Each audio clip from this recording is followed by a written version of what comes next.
Imagine yourself walking to a meeting and you see a $100 bill tumble across your path. At this moment, do you take the 1 second it takes to pick it up, or do you just walk past? Well, it depends. Depends on what. I would drop my Frappuccino to pick that sucker up. Well, fair enough. I would toss a walleye back in the lake to pick up that Ben Franklin. Well, what I was gonna say, I would give up chocolate milk for a month to snag that hundo. Okay, too far. Regardless of how good of an opportunity something may seem, you still have to consider what your time is worth before you do it. Jeff Bezos makes over $2,500 an hour, so picking up that $100 bill would actually cost him money. Everyone, whether they realize it or not, has to make this kind of decision whenever they're trying to figure out if they should take on a task or if they should hire someone to do a task for them. So how do you decide if a project or task is worth for you to take on yourself? I've got 5 questions to ask yourself next time you need to find the value of your time. So hit that like button and let's get started.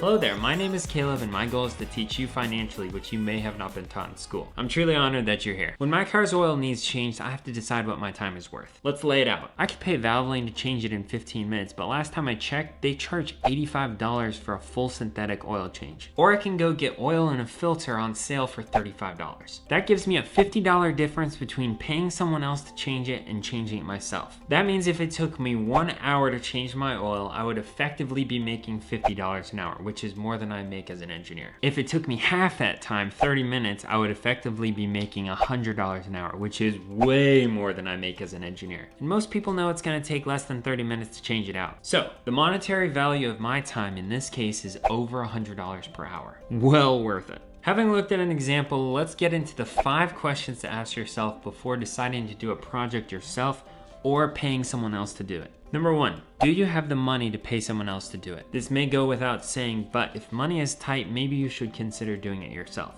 Number 2, do you know how to do this task? If you know how to do a project, there isn't a learning curve and your effective hourly rate will be higher. If you don't know how to do this task, maybe you can ask a friend or a neighbor to help you with it. I mean, honestly, this is what happened with the roof last year. I had no idea how to do it, but I wanted to save some money, and I somehow swindled a bunch of family and friends to help me with it. Plus, YouTube has an almost unlimited wealth of information that you can tap into if you don't know how to do a project. Number 3, how much money do you make per hour? The more money you make per hour, the less it'll be worth your time to take on a task. Number 4, how much work do you have available? I asked this question because one of my side hustles is taking aerial real estate pictures with my drone. I make a good hourly rate doing it, but I don't have very many jobs available. I can say I make $40 an hour, but I can't say that I make $320 a day because I don't have enough drone projects to do 8 hours worth of it. What I'm trying to say is don't make a decision based on a high hourly pay if it's not predictable enough for you to just go out and make more money if you have to.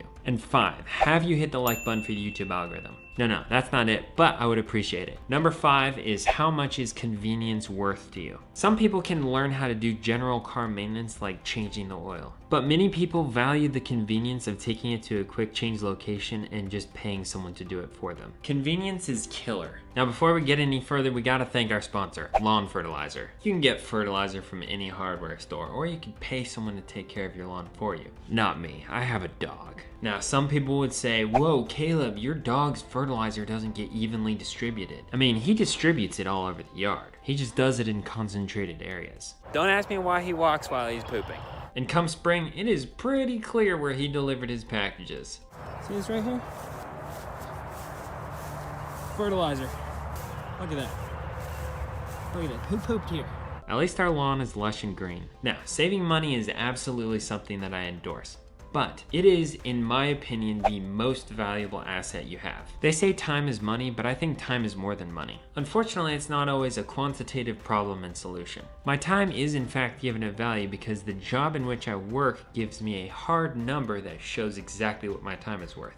My paycheck. So realistically, I could run the numbers for literally everything based on my paycheck and the amount of time that I put in for it. But it doesn't take into consideration convenience, nor does it consider the level of frustration or fun that you may have doing a certain task. I like to mow. I could hire someone to do it for me, but why would I do that when I enjoy being outside putting around on our property? My point is this: you might save money doing something yourself, but you might lose invaluable time with kids or grandkids. Insert anything here that you might miss out on. And that's just a decision that you have to make yourself. It all goes back to the opportunity cost that I was talking about in a video several months ago. I just don't want you to get to the end of your life and regret the way that you spent your time. So I'd like to hear from you. What are the things that you like to do most that involve your most valuable asset, time? Make sure you hit that like button, subscribe button, and notification bell. And remember, money doesn't have to be confusing. You can control it. Well, clearly I need to go mow my patchy lawn, so I'm not actually changing my oil today, but making it look like it for you guys. Clearly I do change my own oil, so let's fake it all. Oh gosh, now I've got oil on my hands, and I've got my nice jeans on.